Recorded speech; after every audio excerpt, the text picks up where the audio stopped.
Hello everyone, this is Payal. Welcome at our own platform Great Geniuses. तो आज हम continue करेंगे हमारा chapter is matter around us pure. तो तैयार हैं? Let's start it. तो आज हम इस लेक्चर में इलैबोरेट करेंगे अपने सॉल्यूशंस को. लास्ट चैप्टर में हमने डिस्कस किया था सॉल्यूशन क्या होते हैं. सॉल्यूशन क्या था? दो या दो से ज़्यादा कंपोनेंट्स जब आपस में मिक्स होते हैं, एक होमोजीनियस मिक्सचर बनाते हैं, उसको हम क्या कहते थे? सॉल्यूशन. ठीक है, तो आज हम डिस्कस करेंगे सैचुरेटेड सॉल्यूशंस क्या होते हैं. सैचुरेटेड सॉल्यूशन का मतलब क्या है? अ saturated solution is a solution that has dissolved as much as solute it is capable of dissolving. It is capable of dissolving. Ma'am ये क्या डेफिनेशन पढ़ रहे हो, है ना? हमें समझ में ही नहीं आ रहा. घबराइए मत, इस डेफिनेशन का एक एक वर्ड हम अच्छे से क्लियर करेंगे. देखो, जनरल लैंग्वेज में बात करते हैं कि सैचुरेटेड सॉल्यूशन क्या होता है. सपोज हमने एक ग्लास वाटर लिया और उसके अंदर हम शुगर डिज़ोल्व स्टार्ट करने शुरू करते हैं. तो क्या होता है, हम उसमें शुगर डिज़ोल्व करते जाएंगे. सपोज मैंने क्या लिया, ये ग्लास लिया, इस ग्लास में मैंने वाटर लिया, इसमें मैंने क्या डिज़ोल्व करना स्टार्ट किया? शुगर डिज़ोल्व करना स्टार्ट किया. तो जब मैं इस ग्लास में शुगर डिज़ोल्व कर रही हूँ, पानी है ना, इसके अंदर वाटर है, वाटर में शुगर डिज़ोल्व करने जा रही हूँ, तो शुगर पहले क्या होगा? डिज़ोल्व होती जाएगी. बट एक पॉइंट ऐसा आएगा कि उस पॉइंट के बाद ये शुगर डिज़ोल्व होना बंद हो जाएगी. जब एक्सेस हो जाती है ना शुगर की, फिर ये इसके अंदर क्या हो जाएगा? डिज़ोल्व होना बंद हो जाएगी. उसके बाद मैं जितनी भी इसके अंदर शुगर डिज़ोल्व करूं, वो डिज़ोल्व नहीं होगी. वो ग्लास में क्या होती जाएगी? नीचे इकट्ठी होनी शुरू हो जाएगी. यानी कि किसी स्पेसिफिक टेम्परेचर के ऊपर मुझे वाटर के अंदर जितनी शुगर मैं डिज़ोल्व कर सकती थी वो मैंने डिज़ोल्व कर दी. बट एक स्टेज ऐसी आती है कि अगर हम फर्दर एडिशन करें शुगर की, तो वो शुगर उसके अंदर डिज़ोल्व नहीं होगी. वो शुगर नीचे इकट्ठी होना शुरू हो जाएगी, जो एक्सेस ऑफ शुगर होगी. आई होप आप मेरे पॉइंट को समझ रहे हैं.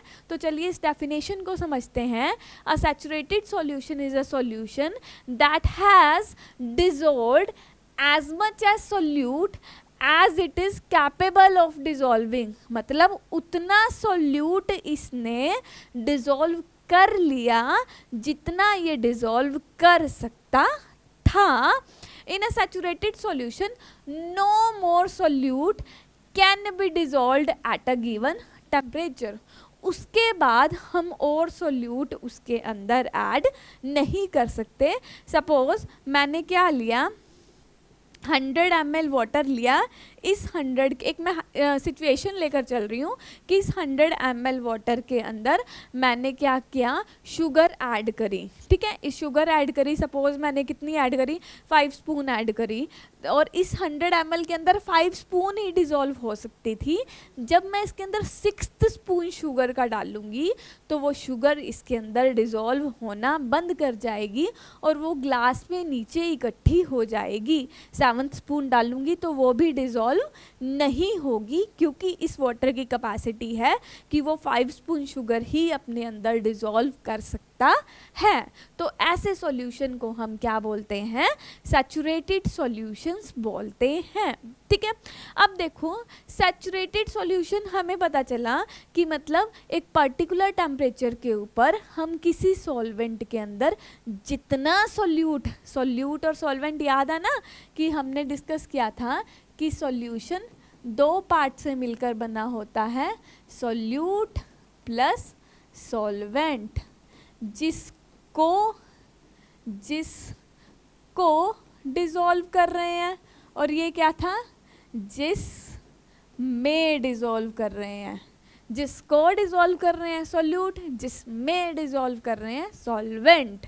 ठीक है, तो हम ये बात कर रहे थे कि मतलब सॉल्वेंट यानी कि जितना अमाउंट ऑफ सॉल्यूशन के अंदर जितना सॉल्यूट डल सकता था वो डाल दिया। नेक्स्ट अगर फर्दर एडिशन करेंगे तो वो उसमें डिसॉल्व नहीं होगा। उस सिचुएशन को हम क्या बोलते हैं, सैचुरेटेड सॉल्यूशन बोलते हैं। नेक्स्ट हम देखते हैं अनसैचुरेटेड सॉल्यूशन। जब तक सैचुरेशन नहीं आई, मतलब जब तक हम वाटर के अंदर शुगर को डिसॉल्व कर रहे हैं और शुगर डिसॉल्व हो रही है, उस सिचुएशन को हम क्या बोलते हैं, unsaturated solution. For example 100 ml में मैंने बोला कि हम 5 स्पून शुगर ऐड कर रहे हैं, तो 100 ml में मैंने हो सकती है 100 ml में मैंने कहा कि हम मानकर चलते हैं कि 100 ml के अंदर 5 स्पून शुगर ऐड हो सकती है। तो जब मैंने 100 ml वाटर के अंदर 1 स्पून शुगर डाली, वो डिसॉल्व हो गई, तो मतलब वो अनसैचुरेशन की सिचुएशन है। दूसरा स्पून डाली, वो भी डिसॉल्व होगी क्योंकि वो भी अनसैचुरेशन की सिचुएशन है। तीसरा स्पून डाली, वो भी डिसॉल्व हो गई, वो भी अनसैचुरेशन की सिचुएशन है। फोर्थ स्पून डाली, वो भी डिसॉल्व हो गया, वो भी अनसैचुरेशन की सिचुएशन है। फिफ्थ स्पून डाला, वो भी डिसॉल्व हो गया, वो भी अनसैचुरेशन की सिचुएशन है। बट जैसे ही मैंने उसके अंदर 6th स्पून शुगर का डाला तो वो डिसॉल्व नहीं हुआ, तो मतलब हम किस सिचुएशन पर पहुंच गए, सैचुरेटेड सॉल्यूशंस की सिचुएशन पर पहुंच गए। यानी कि अनसैचुरेशन की सिचुएशन वो सिचुएशन है जिसके अंदर हम डालते जाएं और वो घुलता चला जाए, सोल्यूट को सॉल्यूशन के अंदर डालते जाएं और वो सोल्यूट घुलता चला जाए। बस इतनी सी बात है। जब तक सोल्यूट सॉल्यूशन के अंदर घुल रहा है वो अनसैचुरेशन की सिचुएशन है। जब सोल्यूट सॉल्यूशन के अंदर घुलना और बंद हो जाए तो वो सैचुरेशन की सिचुएशन है। Unsaturated solutions are the solutions in which the amount of dissolved solute is lesser than the saturation point of solution। मतलब saturation point से पहले की जो points होते हैं वो हमारे पास क्या होता है, unsaturation की situation होती है। एक बात हम और देखते हैं कि टेम्परेचर का क्या इफ़ेक्ट है। इफ़ेक्ट ऑफ टेम्परेचर हम क्या देखेंगे, effect of temperature, effect of temperature on the solution. अब देखो सपोज मैंने क्या किया, ये बीकर लिया, ठीक है, इस बीकर के अंदर क्या है, ये क्या है, वाटर के पार्टिकल्स हैं, ठीक है। इन वाटर के पार्टिकल्स में मैंने क्या ऐड करी, शुगर ऐड करी, तो ये शुगर क्या हो गई, इन पार्टिकल्स में जाकर के क्या हो गई, मिक्स हो गई, है ना। वाटर के पार्टिकल्स में जाकर शुगर मिक्स हो गई, ये एक सैचुरेटेड सॉल्यूशन बन गया। अब मैं जितनी भी शुगर और डाल रही हूँ वो यहाँ इकट्ठी हो रही है, बट इन पार्टिकल्स के बीच में उसको स्पेस नहीं मिल रहा। बट जब मैंने क्या किया, टेम्परेचर को इंक्रीज कर दिया, जब मैंने क्या किया, टेम्परेचर को इंक्रीज कर दिया, तो जैसे ही टेम्परेचर को मैंने क्या किया, इंक्रीज कर दिया, तो पार्टिकल्स की काइनेटिक एनर्जी क्या हो गई, इंक्रीज हो गई, और पार्टिकल्स क्या हो गए, दूर दूर हो गए। पार्टिकल्स क्या हो गए, दूर दूर हो गए, वाटर के पार्टिकल्स दूर दूर हो गए।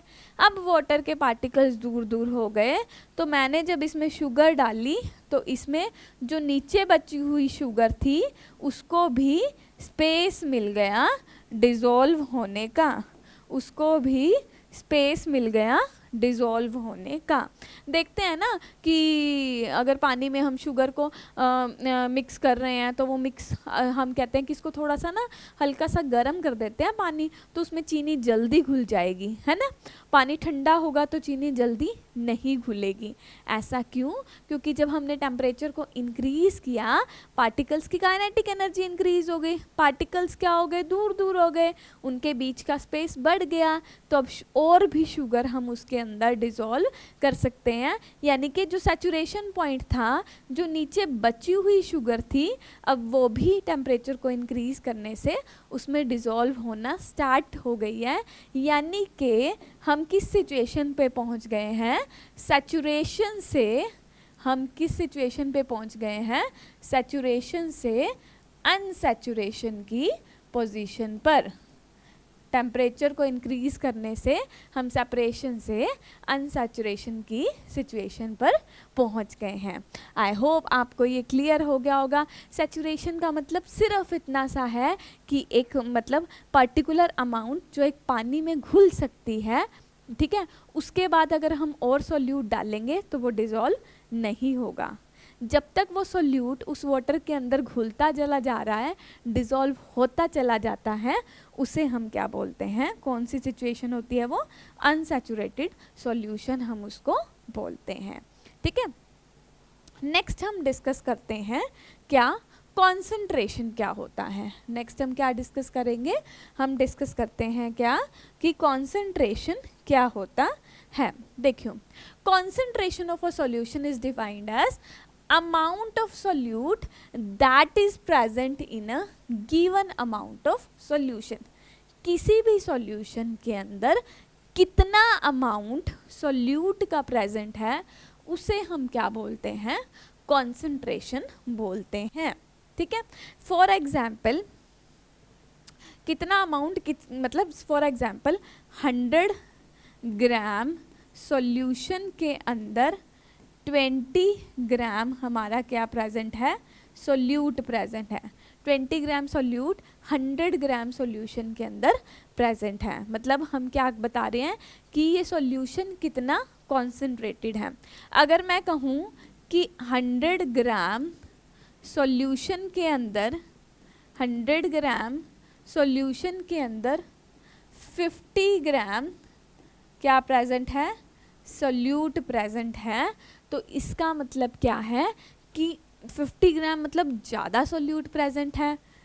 सॉल्यूशन की क्वांटिटी दोनों केसेस में सेम है। सोल्यूट यहाँ पे कम प्रेजेंट है, सोल्यूट यहाँ पे ज़्यादा प्रेजेंट है, तो हम कहेंगे, सपोज मैंने ये ले लिया A और ये ले लिया B, तो हम क्या कहेंगे यहाँ पे? B is more concentrated solution. हम क्या कहेंगे? B is more concentrated solution. मैं रिपीट करूंगी कि कॉन्सेंट्रेशन क्या है। कॉन्सेंट्रेशन का मतलब है कि कितना सॉल्यूट कितने सॉल्यूशन में प्रेजेंट है। जितना ज़्यादा सॉल्यूट होगा उतना ही वो सॉल्यूशन क्या होगा? कॉन्सेंट्रेटेड होगा। यहाँ पे अगर मैंने सॉल्यूशन की अमाउंट सेम ली, 20 ग्राम सॉल्यूट मैंने यहाँ लिया, 50 ग्राम सॉल्यूट मैंने यहाँ लिया, तो B सॉल्यूशन मेरा क्या है? मोर कॉन्सेंट्रेटेड। जनरल लैंग्वेज में बोलें तो गाढ़ा, मतलब कितना गाढ़ा है सॉल्यूशन। एक पानी में मैंने थोड़ी सी शुगर डाली, एक पानी में मैंने एक्सेस ऑफ शुगर डाली, है ना। तो मतलब कौन सा सॉल्यूशन ज़्यादा गाढ़ा है, कौन सा सॉल्यूशन मोर कॉन्सेंट्रेटेड है, मतलब किस सॉल्यूशन में कितना सोल्यूट प्रेजेंट है, उसको हम डिफाइन करते हैं किसकी टर्म्स में? कॉन्सेंट्रेशन की टर्म्स में। अब हमने लास्ट लेक्चर में क्या डिस्कस किया था? हमने लास्ट लेक्चर में क्या डिस्कस किया था कि सॉल्यूट और सॉल्वेंट क्या हो सकते हैं? लिक्विड भी हो सकते हैं, सॉलिड भी हो सकते हैं और गैस भी हो सकते हैं। यानी कि हमारे पास 3 कंडीशन क्या हो सकती हैं? प्रेजेंट हो सकती हैं। वो क्या हो सकती हैं? मास बाय मास परसेंटेज, ठीक है, वॉल्यूम बाय वॉल्यूम परसेंटेज। ये सॉल्यूशन की बात कर रही हूँ, ठीक है, ये क्या है? सॉल्यूशंस ही हैं और मास बाय वॉल्यूम परसेंटेज सॉल्यूशन। ये मैंने क्या लिखा है, मैं अभी एक्सप्लेन करती हूँ। मैं इसको क्या लिख सकती हूँ, m बाय एम भी लिख सकती हूँ, मैं इसको v बाय वी भी लिख सकती हूँ, मैं इसको क्या लिख सकती हूँ, m बाय v लिख सकती हूँ। मैम ये अब आपने क्या लिखा है, तो चलिए इसको एक्सप्लेन करती हूँ। देखो मास बाय मास परसेंटेज का मतलब क्या होता है, मतलब ये क्या होगा, हमेशा मास ऑफ सोल्यूट होगा।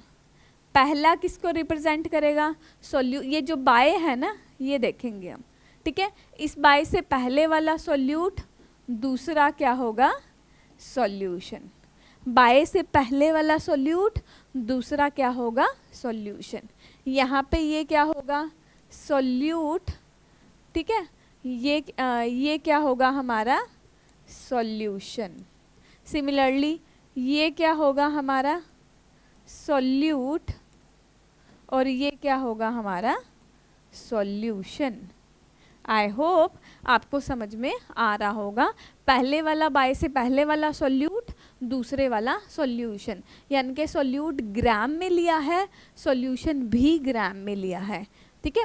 फर्स्ट केस मतलब जो हम फर्स्ट केस का मतलब क्या हुआ कि जो हमने सोल्यूट ग्राम में लिया है, सॉल्यूशन भी ग्राम में लिया है।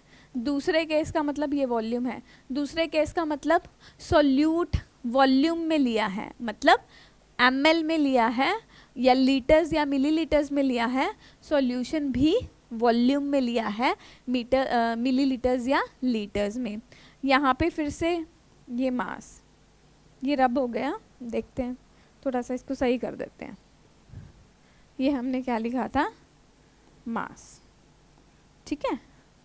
तो मतलब यहाँ पे क्या हुआ, थर्ड केस में ये क्या हुआ कि ये क्या हुआ हमारा, ये क्या हुआ, सोल्यूट हमारा क्या हुआ, ग्राम्स में हुआ, सॉल्यूशन ml में हुआ। वॉल्यूम का मतलब समझ रहे हो ना, वो ml में लिया है, और मास का मतलब समझ रहे हो वो किस में लिया है, ग्राम्स का।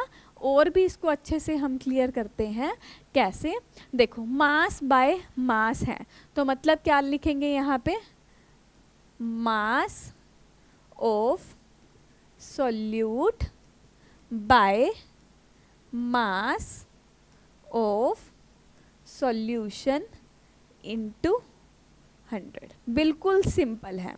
अब ये क्या है, वॉल्यूम बाय वॉल्यूम है, तो वॉल्यूम बाय वॉल्यूम को हम कैसे लिखेंगे, वॉल्यूम बाय वॉल्यूम को हम कैसे लिखेंगे, mass of, sorry volume by volume है ना ये, तो हम कैसे लिखेंगे, volume of solute by volume of solution into 100, ठीक है। नेक्स्ट मास बाय वॉल्यूम है, तो मास of solute bye mass of solvent into 100। देखो सिंपल सी बात थी कि हम 3 पार्ट्स लेते हैं, मास बाय मास, मतलब पहले वाला सोल्यूट, दूसरे वाला सॉल्यूशन। मास बाय मास में मास of solute bye mass of the solvent solution. दूसरा केस किया वॉल्यूम बाय वॉल्यूम, यानी कि volume of the solute by volume of the solution into 100। तीसरा केस क्या लिया, मास बाय वॉल्यूम, तो मास बाय वॉल्यूम में हमने यहाँ पे क्या किया, mass by mass of the solute by mass by volume था ना, ये गलत लिख दिया मैंने, दोबारा लिख देते हैं कोई बात नहीं। ये मैंने क्या किया, mass of solute by volume of solution into 100। Mass by volume था, mass of solute by volume of solution into 100। Concentration मतलब कितना सॉल्यूट कितने सॉल्यूशन में डिजॉल्व है। फिर हमने क्या किया, मास बाय मास मतलब कितना मास ऑफ सॉल्यूट कितने मास ऑफ सॉल्यूशन में प्रेजेंट है। मास बाय वॉल्यूम कितना मास ऑफ सॉल्यूट कितने वॉल्यूम ऑफ सॉल्यूशन में प्रेजेंट है। वॉल्यूम बाय वॉल्यूम कितना वॉल्यूम ऑफ सॉल्यूट कितने वॉल्यूम ऑफ सॉल्यूशन में प्रेजेंट है। तो चलिए एक क्वेश्चन करते हैं, उससे हमें ये और भी क्लियर हो जाएगा। ठीक है, एक क्वेश्चन करते हैं सिंपल सा। देखिए, देखो सपोज लेट अस सपोज कि 20 gram of solute is dissolved in 100 gram of solution. Calculate concentration, calculate its concentration. ठीक है, तो इसका सॉल्यूशन करें, बिल्कुल सिंपल सा। ये क्या हुआ, 20 gram of solute is dissolved in 100 gram of solution. अब हमें मतलब ये भी हमारा किस में है, ग्राम्स में है, तो ये भी हमारा किस में है, ग्राम्स में है, और ये किसका है, सॉल्यूशन का है। तो क्या फॉर्मूला लगेगा, mass of solute divided by mass of solution into 100। बस वैल्यू पुट करें, 20 gram of the solute is dissolved in 100 gram of solution into 100 which is equals to 20। I hope आपको ये अच्छे से 20 ग्राम, आई होप ये आपको अच्छे से क्लियर हो गया होगा। बिल्कुल सिंपल सा क्वेश्चन था। एक और ट्राई करें, एक और सिंपल सा क्वेश्चन ट्राई करते हैं। सपोज बिल्कुल सिंपल सा क्वेश्चन था ये, आई होप आप लोगों को क्लियर हुआ होगा। देखो बिल्कुल सिंपल सा कर रहे हैं, नेक्स्ट भी सिंपल सा ही करेंगे। ओहो ये क्या हो गया, हाँ जी, कि आप लोगों को क्लियर हो हमारा कॉन्सेप्ट। नेक्स्ट देखो, 20 ग्राम ऑफ, सपोज यहाँ पे 30 ले लिया, ठीक है, 30 gram of sugar is dissolved in 100 gram of water to make a solution. ठीक है, कैलकुलेट कॉन्सेंट्रेशन, कैलकुलेट क्या करना है, कॉन्सेंट्रेशन को करना है। अब देखो ध्यान से देखना, मैंने क्या कहा है इसके अंदर कि 30 ग्राम शुगर है वो डिज़ोल्व करी गई है 100 gram of water to make a solution. अब यहाँ पे सिर्फ इतना ध्यान रखना है कि ये 100 ग्राम हमें सॉल्यूशन नहीं दिया, 100 ग्राम हमें क्या दिया है, सॉल्वेंट दिया है ना, क्योंकि सॉल्वेंट में 100 ग्राम सॉल्वेंट में डिज़ोल्व किया गया टू मेक अ सॉल्यूशन, है ना। देखो ठीक है, अब देखो ये भी ग्राम है और ये भी ग्राम है, तो ये तो क्लियर है। हमने फॉर्मूला लगाना है मास of solute divided by mass of solution into 100। ठीक है, यहाँ पे हमारे पास जो हमें यहाँ ध्यान रखने की ज़रूरत है क्या, कि मास ऑफ जो सोल्यूट है वो हमें गिवन है, कितना, 30 ग्राम। मास ऑफ सॉल्यूशन बताइए, मास ऑफ सॉल्यूशन। अब देखो मास ऑफ सॉल्यूशन हमें पता है, सॉल्यूशन क्या होता है, सोल्यूट का मास है ना प्लस सॉल्वेंट का मास। सोल्यूट का मास कितना है हमारे पास यहाँ पे 30 ग्राम, सॉल्वेंट का मास कितना है 100 ग्राम, यानी कि टोटल सॉल्यूशन का मास कितना हो गया 130 ग्राम। यहाँ पे कोई भी कंफ्यूजन नहीं होनी चाहिए। सॉल्यूशन किसका कॉम्बिनेशन होता है? सोल्यूट प्लस सॉल्वेंट का। हमें सोल्यूट का मास, सोल्यूट यानी कि शुगर का मास कितना दे दिया? 30, मैंने यहाँ पुट कर दिया। ठीक है, सॉल्वेंट का मास कितना दे दिया? 100 ग्राम, यानी कि वाटर का 100। तो टोटल सॉल्यूशन का मास कितना हो गया? 130। बस ये वैल्यू पुट करनी है यहाँ पे। मास of solute 30, mass of solvent 130 into 100, और इसे हमें क्या करना है? सॉल्व करना है। तो ये क्वेश्चन आई होप आप लोगों को क्लियर हो गया होगा। इसमें सिर्फ हमें इतना ध्यान रखना था कि जो सॉल्यूशन का मास है वो हमें यहाँ पे डायरेक्ट नहीं दे रखा था, हमें निकालना था mass of the solute plus mass of the solvent करके। आई होप आपको कॉन्सेंट्रेशन टॉपिक में अब कोई भी प्रॉब्लम नहीं रही होगी, एकदम क्लियर हो गया होगा। ठीक है, तो this was all about our concentration topic. ठीक है, नेक्स्ट देखते हैं जो हमारा लास्ट टॉपिक है इस चैप्टर का, that is physical and chemical changes. Physical changes और केमिकल चेंजेस क्या होते हैं?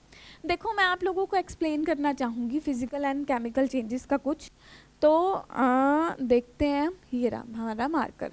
देखिए, फिजिकल चेंज क्या होता है?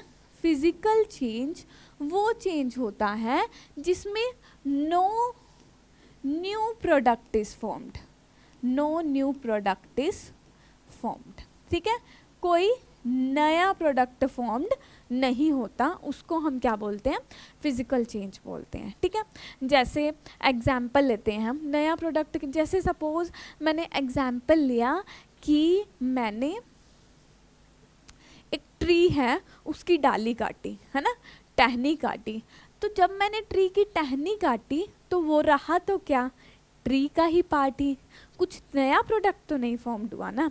मैंने एक एप्पल लिया, उस एप्पल को कट किया। ठीक है, वो एप्पल के चाहे मैंने 2 पीसेस के, चाहे 4 के, चाहे 6 के, वो रहे तो एप्पल के ही पीसेस ना। वो पीच या प्लम के पीसेस तो नहीं कन्वर्ट हो गए कि एप्पल को जब मैंने कट किया तो वो प्लम बन गया। नहीं, उसका जो बेसिक पार्ट है वो क्या रहा? एप्पल ही रहा। ठीक है, अब मैंने एक पेपर लिया, उस पेपर को मैंने फोल्ड करके बोट बना दी। तो वो बोट वुडन की तो नहीं बन गई ना, वो किसकी बोट रही? वो पेपर की ही बोट रही। एक कांच का ग्लास लिया, नीचे गिर गया, टूट गया। ओए, अब वो कांच का ग्लास टूट गया तो ऐसे तो नहीं कांच का ग्लास नीचे गिरते ही डायमंड में बदल गया। नहीं, वो कांच ही रहा। यानी कि फिजिकल प्रोसेसेस वो प्रोसेसेस होते हैं जिसमें कुछ नए की फॉर्मेशन नहीं होती। ठीक है, कुछ नए की फॉर्मेशन नहीं होती, वो हमारा क्या होता है? फिजिकल प्रोसेस होता है। आई होप आप कुछ एग्जाम्पल से समझे होंगे। ठीक है, सपोज मैंने बटर लिया। ठीक है, मैंने क्या लिया? बटर लिया। उस बटर को मैंने मेल्ट किया, मेल्ट हो गया वो, बट फ्रीज करने पे वो दोबारा बटर बन गया ना। तो दैट मीन्स वहाँ पे भी कोई फिजिकल चेंज, वहाँ पे भी फिजिकल ही प्रोसेस हुआ, कुछ नया नहीं बना। आइस ली, आइस को मेल्ट करके लिक्विड बना दिया। ठीक है, फ्रीज की तो वो फिर से आइस बन गई। मतलब वो रहा तो वाटर ही ना, H2O। H2O ही आइस है, H2O ही लिक्विड है।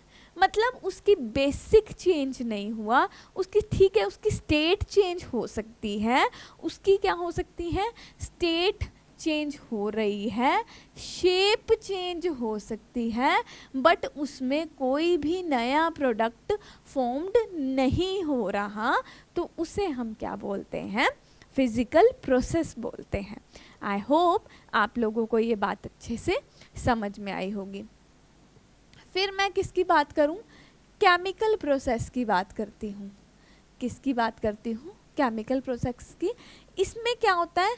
न्यू प्रोडक्ट की फॉर्मेशन होती है। मतलब न्यू प्रोडक्ट की फॉर्मेशन होती है केमिकल प्रोसेस के अंदर। जैसे मैंने एक पेपर को बर्न कर दिया, एक पेपर जो जल गया, जलकर राख हो गया, क्या उस राख को हम पेपर में बदल सकते हैं? जी नहीं। तो ये किसका एग्जाम्पल है? केमिकल प्रोसेस का एग्जाम्पल है।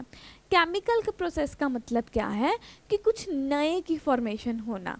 जैसे हाइड्रोजन और ऑक्सीजन मिलकर के क्या बनाते हैं? वाटर।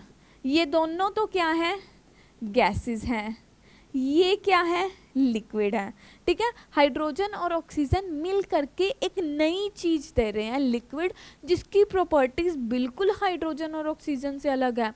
हाइड्रोजन आग लगाने को तैयार रहती है, ऑक्सीजन हमेशा उसको सपोर्ट करने को तैयार रखती है, बट वाटर तो आग को बुझाता है। वाटर क्या करता है, आग को बुझाता है। तो दैट मीन्स ये किसका प्रोसेस है, केमिकल प्रोसेस का। केमिकल प्रोसेस का मतलब जहाँ पे कुछ नया फॉर्म्ड हो, बेसिक, अपनी बेसिक स्टेट से हट करके कुछ नया फॉर्म्ड हो, उसको हम क्या बोलते हैं, केमिकल प्रोसेस बोलते हैं। चलिए कुछ इंपॉर्टेंट पॉइंट्स देखते हैं फिजिकल और केमिकल प्रोसेस के अंदर। देखिए, a physical change is the change of matter that occurs without changing the composition of matter. मतलब यहाँ पे क्या होता है, मैटर की कोई भी कंपोजिशन चेंज नहीं होती। मतलब कि अगर यहाँ पे क्या है, आइस किसमें, लिक्विड में चेंज हो रही है, तो इन दोनों की कंपोजिशन क्या रहेगी, वाटर ही रहेगी। आइस भी वाटर होगा और लिक्विड या वाटर भी H2O ही होगा, ठीक है। A chemical change is the change where, मतलब chemical composition of the matter changes. यहाँ पे केमिकल कंपोजिशन क्या होती है, मैटर की चेंज होती है। ये प्रोसेस क्या होते हैं, रिवर्सिबल होते हैं। रिवर्सिबल का मतलब क्या है, अब देखो लिक्विड से हम आइस की तरफ जा सकते हैं, लिक्विड को फ्रीज करो आइस, आइस को मेल्ट करो लिक्विड, बट यहाँ पे ये प्रोसेसेस क्या है, इरिवर्सिबल है। For example burning of paper, for example burning of paper, ठीक है। यहाँ पे नए प्रोडक्ट फॉर्म नहीं होते, यहाँ नए प्रोडक्ट फॉर्म होते हैं। Some changes occur when heating और कूलिंग, मतलब कुछ स्टेट में चेंज हो सकता है। यहाँ पे चेंजेस ऑलवेज इन्वॉल्व एब्जॉर्प्शन और रिलीज ऑफ एनर्जी। जब भी कोई चेंज होगा, या तो एनर्जी देनी पड़ेगी या एनर्जी क्या होगी, रिलीज होगी केमिकल प्रोसेस के अंदर। Changes have no effects on the chemical bond, chemical bond के ऊपर कोई इफेक्ट नहीं है। यहाँ पे भी वाटर रहा, वहाँ पे भी वाटर रहा, बट यहाँ पे न्यू केमिकल बॉन्ड्स बनते हैं। जैसे मैंने बताया कि H2 + O2 मिल करके एक नया बॉन्ड बनाता है वाटर, नए केमिकल बॉन्ड की फॉर्मेशन होती है, जबकि यहाँ पे केमिकल बॉन्डिंग पे कोई भी असर नहीं होता। So it was all about the physical and chemical processes. I hope आपको अच्छे से पता चला होगा। एक एनसीईआरटी का क्वेश्चन जरूर हम डिस्कस करेंगे कि classify the following as a physical और केमिकल चेंजेस। ये हमने क्लासीफाई करना है। फर्स्ट क्या है, कटिंग ऑफ ट्रीज। देखते हैं, देखो एक ट्री को जब कट करते हो तो वो जो कटिंग वाला पार्ट है, वो पार्ट तो ट्री का ही रहता है ना। ऐसे तो नहीं कि वो पेड़ से कट करके सोना बन गया हो, नहीं, वो वुड ही रहेगी ना, वो पेड़ का ही पार्ट रहेगा। तो ये क्या है, एक फिजिकल चेंज है। मेल्टिंग ऑफ बटर, बटर को मेल्ट कर देंगे और मेल्ट करने के बाद फ्रीज करेंगे तो वो फिर से बटर बन जाएगा। तो ये भी क्या है, एक फिजिकल चेंज। रस्टिंग ऑफ अलमीरा, रस्टिंग, आयरन की जो रस्टिंग होती है वो केमिकल प्रोसेस होती है, क्योंकि आयरन क्या करता है, ऑक्सीजन से रिएक्ट करके Fe2O3 एक नया कंपाउंड बना लेता है, जिसे हम क्या बोलते हैं, रस्टिंग बोलते हैं। एक नए कंपाउंड की फॉर्मेशन हो जाती है जब लोहे को जंग लगती है, वो क्या है, एक केमिकल प्रोसेस है। Boiling of water to form steam, water vapour में कन्वर्ट हो रहा है, हम अच्छे से डिस्कस कर चुके हैं। ये सिर्फ एक स्टेट का चेंज है, तो ये भी क्या है, एक फिजिकल प्रोसेस है। लास्ट चैप्टर में भी डिस्कस किया था, वाटर को वाटर वेपर में जब हम कन्वर्ट करेंगे या स्टीम में कन्वर्ट करेंगे तो इसे वाटर में भी दोबारा कन्वर्ट कर सकते हैं। तो ये किसका एग्जाम्पल है, एक फिजिकल प्रोसेस का एग्जाम्पल है। Passing of electricity through the water and the water breaking down into the hydrogen and oxygen. Passing through the water मतलब वाटर को ब्रेक करके हाइड्रोजन और ऑक्सीजन में बनाना, यानी कि इसके केमिकल बॉन्ड्स को हमने तोड़ दिया तो ये भी क्या है, एक केमिकल प्रोसेस है। Dissolving common salt in water, water को सॉल्ट को वाटर में डिसॉल्व किया, ठीक है। फिर क्या करें, वो क्या है, फिजिकल चेंज है, फिजिकल चेंज है ना, क्योंकि बाद में आप वाटर को इवेपोरेट कर देंगे, पीछे हमारा क्या रह जाएगा, सॉल्ट रह जाएगा, ठीक है। Making a fruit salad with raw fruits, अभी बताया कि जब एप्पल को कट करते हैं, जो कट पार्ट है वो एप्पल ही रहेगा, वो प्लम्प या पीच तो बनने से रहा, तो मतलब जो फ्रूट्स को कट करेंगे तो वो रहेंगे तो फ्रूट्स के पार्ट ही ना, तो ये किसका एग्जाम्पल है, फिजिकल चेंज का एग्जाम्पल है। Burning of paper and would, एक बार पेपर को या वुड को बर्न कर दिया तो जो राख बन जाएगी, मतलब उस राख से हम दोबारा पेपर या वुड की तरफ तो नहीं जा सकते ना, तो वो किसका एग्जाम्पल है, केमिकल चेंज का एग्जाम्पल है। आई होप ये सभी एग्जाम्पल्स आप लोगों को अच्छे से क्लियर हो गए होंगे। ऑलमोस्ट सारे एग्जाम्पल्स हम पहले डिस्कस कर चुके हैं, बस एक इसमें ये नया था कि रस्टिंग ऑफ एल्मीरा या रस्टिंग ऑफ आयरन, जब आयरन को रस्ट लगती है, जंग लगती है, तो वो ऑक्सीजन के साथ रिएक्ट करके उस पर आयरन ऑक्साइड की एक लेयर बन जाती है, यानी कि एक नए केमिकल बॉन्ड की फॉर्मेशन होती है, एक नए कंपाउंड की फॉर्मेशन होती है, तो वो किसका एग्जाम्पल है, रस्टिंग ऑफ आयरन, एक केमिकल प्रोसेस का या केमिकल चेंज का एग्जाम्पल है। आई होप ये चैप्टर आपको अच्छे से क्लियर हो गया होगा और इस चैप्टर में आपको कोई भी डाउट नहीं रह गया होगा। Thank you for watching.